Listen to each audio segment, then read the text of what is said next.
અર્જુન વિષાદ યોગ અધ્યાય પહેલો. ધૃતરાષ્ટ્રે સંજયને પૂછ્યું, હે સંજય, કુરુક્ષેત્રની ધર્મભૂમિમાં યુદ્ધ કરવાની ઈચ્છાથી એકઠા મળેલા મારા અને પાંડુના પુત્રે શું કર્યું તે મને કહો. સંજયે ધૃતરાષ્ટ્રને ઉદ્દેશીને કહ્યું, હે રાજન, પાંડવોની સેનાને વ્યૂહમાં ગોઠવાયેલી જોઈને દુર્યોધન ગુરુ દ્રોણાચાર્ય પાસે જઈને કહેવા લાગ્યો, હે ગુરુવર્ય, પાંડવોની વિશાળ સેનાને તમે જુઓ, જેની વ્યૂહરચના આપના બુદ્ધિમાન શિષ્ય ધૃષ્ટદ્યુમ્ને કરી છે. આ સેનામાં ભીમ, અર્જુન જેવા શૂરવીર, સાત્યકી, વિરાટ, દ્રુપદ, ધૃષ્ટકેતુ, ચેકિતાન, કાશીરાજ, પુરુજીત, કુંતીભોજ, શૈબ્ય, યુધામન્યુ, ઉત્તમોજા, અભિમન્યુ ને દ્રૌપદીના 5 પુત્રો આદિ તમામ મહારથીઓ છે. આપણી સેનામાં આ ભીષ્મ પિતામહ, કર્ણ, કૃપાચાર્ય, અશ્વસ્થામા, વિકર્ણ, ભૂરિશ્રવા, જયદ્રથ આદિ મારા માટે પ્રાણ આપનારા શૂરવીરો છે. ભીમથી રક્ષાયેલી પાંડવોની સેના કરતાં આપણી સેના અપર્યાપ્ત છે, છતાં સર્વ બાજુથી ભીષ્મ પિતામહનું રક્ષણ કરો. દુર્યોધનના શબ્દો સાંભળીને ભીષ્મ પિતામહે સિંહ ગર્જના કરીને જોરથી પોતાનો શંખ ફૂંક્યો. પછી ચારે બાજુ એક સામટા શંખ ફૂંકાવા લાગ્યા. ઢોલ, નગારા, મૃદંગ, શરણાઈ અને ગોમુખ વગેરે યુદ્ધના વાદ્યો વાગવા લાગ્યા. આ વેળાએ પાંડવ સેનામાં સફેદ ઘોડાવાળા મોટા રથમાં બેસીને શ્રી કૃષ્ણે પાંચજન્ય શંખ ને અર્જુને દેવદત્ત નામના શંખ ફૂંક્યા.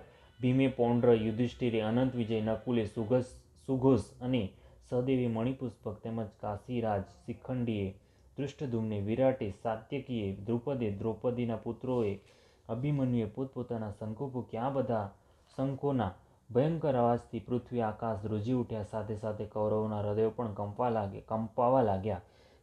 યુદ્ધના આરંભમાં ગાંડીવને હાથમાં લઈને અર્જુન શ્રીકૃષ્ણને કહેવા લાગ્યો, હે અચ્યુત, તમે મારા રથને બંને સેનાની વચ્ચે ઊભો રાખો, જેથી મારે કોની સામે યુદ્ધ કરવાનું છે તેમને હું જોવા ઈચ્છું છું. સંજયે ધૃતરાષ્ટ્રને ઉદ્દેશીને કહ્યું, હે ભારત, આ સાંભળીને શ્રીકૃષ્ણે રથને બંને સેનાની વચ્ચે ઊભો રાખ્યો. તે પછી અર્જુને ચોતરફ દ્રષ્ટિ ફેરવી. તેને તેના કાકા, દાદા, ગુરુ, મામા, ભાઈ, પુત્ર, પૌત્રો, સસરા, મિત્ર, બાંધવો આદિને જોઈને શ્રીકૃષ્ણને કહ્યું, શ્રીકૃષ્ણ, આ બંને સેનામાં આપણા સંબંધીઓ યુદ્ધ માટે એકઠા થયા છે.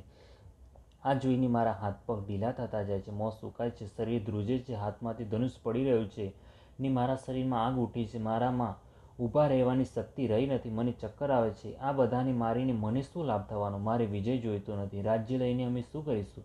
જેના માટે રાજ્ય જોઈએ છે તે લોકો પ્રાણને ધનની આશા છોડીને મરવા માટે ઊભા છે. આમાં ગુરુ, કાકા, દાદા, મામા, સસરા, પુત્ર, પૌત્ર, શાળા અને સંબંધીઓ છે. આ લોકો મને ભલે મારી નાખે, પરંતુ હું તેમને મારવા ઈચ્છતો નથી.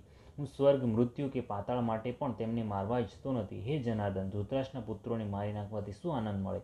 આ બધા આગ લગાડનારા, ઝેર આપનારા, શસ્ત્ર પ્રહાર કરનારા, ધન હરણ કરનારા, જમીન હડપ કરી લેનારા, સ્ત્રીનું અપહરણ કરનારા, આ બધા આતતાઈઓ છે. આ આતતાઈઓને મારવાથી તો છેવટે પાપ જ લાગે. સ્વજનોને મારી નાખવાથી કોણ સુખી થાય છે? લોભવશ થઈ કૌરવ કુળનો નાશ કે મિત્રદ્રોહને જોતા નથી. અમે આ જોઈ શકીએ છીએ. અમે આ પાપમાંથી બચવા વિચારવું જોઈએ. કુળનો નાશ થતાં સનાતન કુળ ધર્મનો નાશ થાય છે. ધર્મનો નાશ થતાં પાપનો વધારો થાય છે. પાપનો વધારો થવાથી કુળની સ્ત્રીઓ વ્યભિચારિણી થાય છે.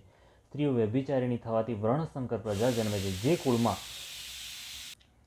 વર્ણશંકર પ્રજા જન્મે છે, જે કુળમાં વર્ણશંકર પ્રજા ઉત્પન્ન થાય છે, તે કુળ તેમજ કુળનો નાશ કરનારા બંને નરકમાં જાય છે. સનાતન જાતિ ધર્મ અને કુળ ધર્મનો પણ નાશ થાય છે. કુળ ધર્મનો નાશ થવાથી હંમેશને માટે નરકમાં વાસ થાય છે. ખરેખર દુઃખની વાત છે કે રાજ્ય સુખના લોભમાં અમે સ્વજનોની હત્યા કરવા તત્પર બન્યા છે.